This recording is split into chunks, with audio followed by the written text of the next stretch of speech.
ഏതാണ് ഏതാണ് vegetarian ഫുഡ്സാണോ protein ഫുഡാണോ ഉദ്ദേശിക്കുന്നത്? ഞാൻ വെജിറ്റേറിയനും നോൺ വെജും പറഞ്ഞുതരാം. വെജിറ്റേറിയൻ എന്ന് വെച്ച് കഴിഞ്ഞാൽ ഏറ്റവും കൂടുതൽ പ്രോട്ടീൻ അടങ്ങിയിട്ടുള്ളതെന്ന് വെച്ച് കഴിഞ്ഞാൽ ഒന്ന് നമ്മുടെ സോയാബീൻ. നമുക്ക് അടിപൊളിയായിട്ട് കഴിക്കാൻ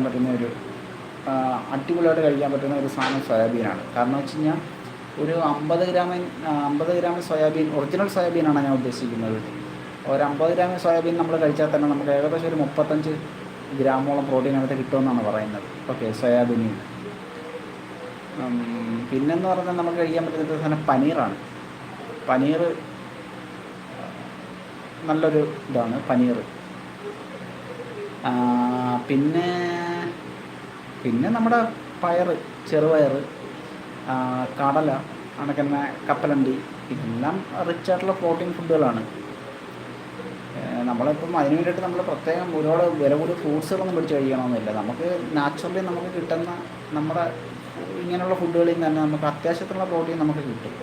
ഓക്കെ, ഇപ്പം ഒരു 100 ഗ്രാം ചെറുപയർ എടുത്തു കഴിഞ്ഞാൽ തന്നെ നമുക്ക് 25 ഗ്രാമോളം പ്രോട്ടീൻ നമുക്ക് കിട്ടുന്നുണ്ട്. 100 ഗ്രാമിൽ നിന്ന് 25 ഗ്രാമോളം നമുക്ക് കിട്ടുന്നുണ്ട്. അതിനൊക്കെ തന്നെ കടലയ്ക്കകത്ത് നിന്ന് കിട്ടുന്നുണ്ട്.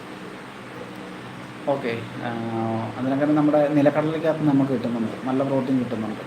പിന്നെ അണ്ടിപ്പരിപ്പ് അറിയാമല്ലോ, പ്രോട്ടീൻ നല്ലോണം കിട്ടുന്ന ഒരു ഇതാണ് അണ്ടിപ്പരിപ്പ്. അങ്ങനെയുള്ള ബദാം, നട്ട്സ് വർഗ്ഗങ്ങളൊക്കെ നമുക്ക് നല്ലോണം പ്രോട്ടീൻ തരുന്നുണ്ട്.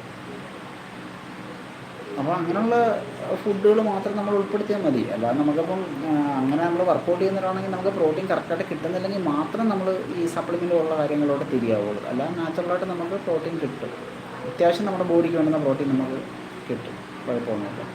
പിന്നെ നോൺ വെജുകാർക്ക് പിന്നെ പ്രോട്ടീൻ്റെ അടുത്ത് ക്ഷാമം വരില്ല. കാരണം വെച്ച് കഴിഞ്ഞാൽ